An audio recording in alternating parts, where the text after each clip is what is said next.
Imagine talking to your son on the phone. He's a little lost, but he's okay. You're guiding him home. And then mid-sentence, he screams two words that will haunt you forever. And then, silence. He's never seen again. This is the terrifying true story of Brandon Swanson. May 14th, 2008. Marshall, Minnesota. A typical college town where nothing bad ever happens.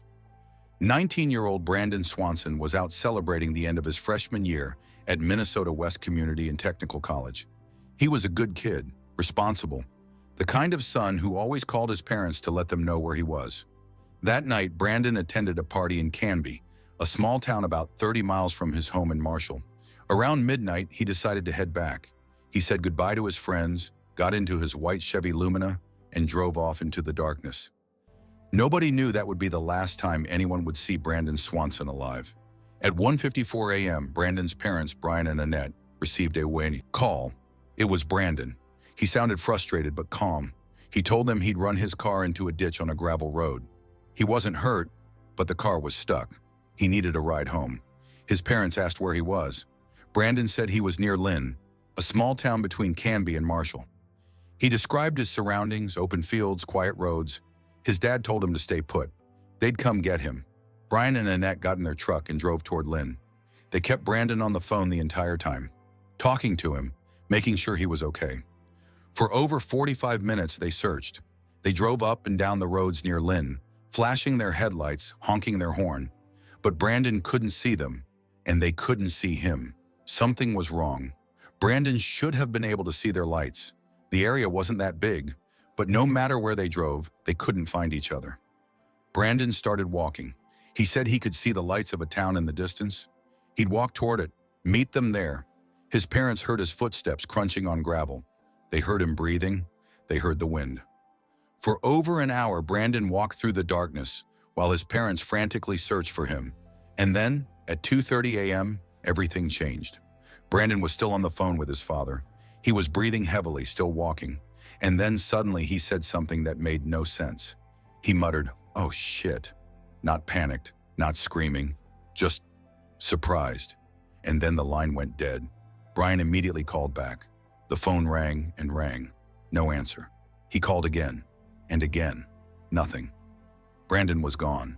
When the sun came up, the search began in earnest. Police, volunteers, search dogs, helicopters. Everyone was looking for Brandon Swanson. And then they found his car. But it wasn't near Lynd. It was 25 miles in the opposite direction, near the town of Taunton. Brandon had been completely disoriented. He thought he was near Lynd, but he was nowhere close. When his parents were flashing their lights near Lynd, Brandon was miles away, walking in the complete opposite direction. But here's where it gets truly disturbing. The car was barely damaged. It had slid into a shallow ditch on a gravel road, the kind of minor accident you could walk away from without a scratch. The keys were still in the ignition. Brandon's phone was gone, but everything else was there. His glasses were inside, which was strange because Brandon needed his glasses to see. Why would he leave them behind? The area where Brandon had been walking was searched extensively. Open farmland, fields of crops, ditches, rivers.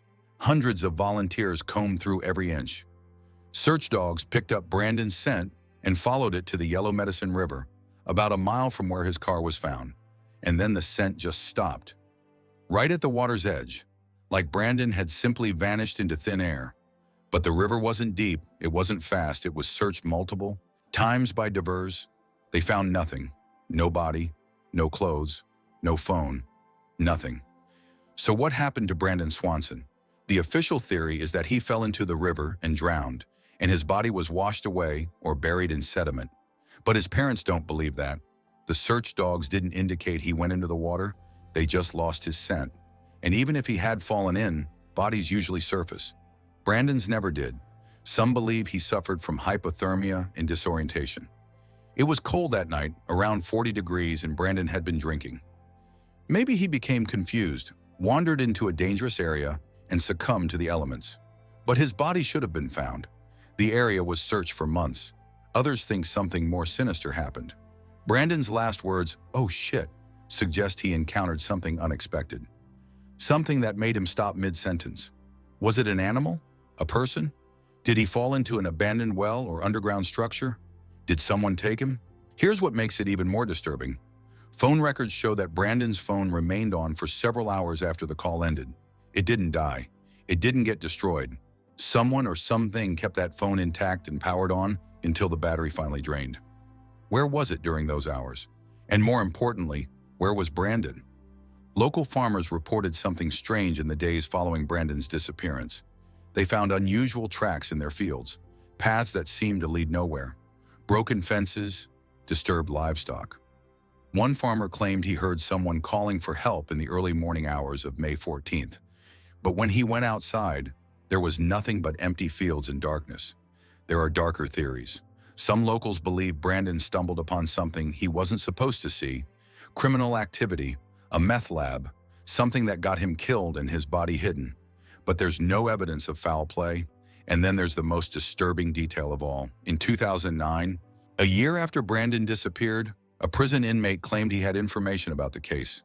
He told police that Brandon had been murdered and his body was disposed of in a specific location. Investigators followed the lead. They searched. They found nothing. Was the inmate lying, or had Brandon's body already been moved or destroyed? To this day, Brandon Swanson remains missing. No body, no phone, no answers. Just a pair of confused parents and a recording of their son's last words echoing in their minds. Oh shit. What did Brandon see in those final moments? What made him stop walking, stop talking, and vanish from existence? Was it an accident? A predator? Something even more unexplainable? We may never know. But one thing is certain. Brandon Swanson walked into the Minnesota darkness on May 14, 2008, and never walked out. His case remains one of the most baffling disappearances in American history. His parents still search for answers. They've never given up hope. And every year on the anniversary of his disappearance, volunteers gather to search the fields and rivers of rural Minnesota, hoping to finally bring Brandon home. If you have any information about the disappearance of Brandon Swanson, please contact the Marshall Police Department. Every detail matters. Every tip could be the one that solves this mystery. And if you found this story as chilling as I did, make sure to subscribe and turn on notifications. I cover the most mysterious and disturbing true crime cases that will keep you up at night. Hit that like button if you want more stories like this, and drop a comment below with your theory about what happened to Brandon. Did he fall victim to the elements? Was he taken by someone with dark intentions? Or did he stumble into something far more sinister than anyone could imagine? The truth is out there, somewhere in those Minnesota fields, waiting to be found.